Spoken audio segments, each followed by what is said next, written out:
কোরবান দিয়েছেন তো ভালো কথা। আল্লাহ পাকের সকলের কোরবান কবুলে মঞ্জুর করে নিক। তবে কোরবানের মাধ্যম দিয়ে আকিকা আদায় হয় না।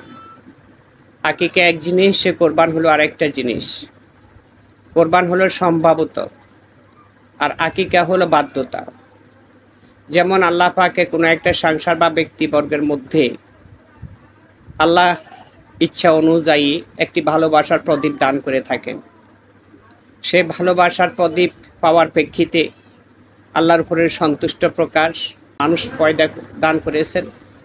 সেই ক্ষেত্রে আল্লাহর উদ্দেশ্যে নিয়তে বহাল থাকে, আমি আল্লাহর উদ্দেশ্যে বিনিময়ে একটি জীব দান করিব। এই জীবটি, এই আকিকাটি 7 বছর বা 7 বছরের পরও অনেকে আদায় করতে পারে না বিভিন্ন কারণে। কারো মনে থাকে না, খেয়ালে থাকে না, আমলে থাকে না, বা পরে দেব এরকম চিন্তা ভাবনা অন্তরে রাখিয়া এটা মিস হয়ে থাকে। যাদের বেলা তা মিস হয়ে থাকে, পিতা হইয়ে পুত্র নিকটে তা জানিয়ে দেওয়া উচিত যে বাবা, তোমাকে পেয়ে অনেক খুশি হয়েছি, নিয়ত করেছি আল্লাহর দরবারে একটি জীব দান করিব আকিকা অনুযায়ী। তা আমার পক্ষে সম্ভব হয়নি, আমি করতে পারিনি। তোমার সম্ভব হলে তুমি তা করে নিও।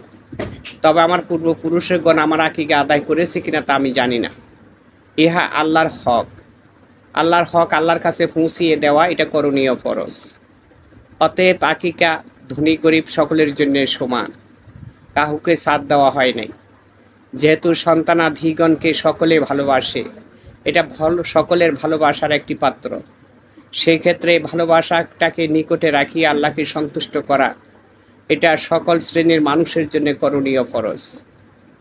আল্লাহ সকলের উপরে দয়া মেহেরবান করুক, সকলের ভালোবাসা সুউজ্জ্বলিত হোক। সকলের প্রতি সালাম। আসসালামু আলাইকুম রহমতুল্লাহ।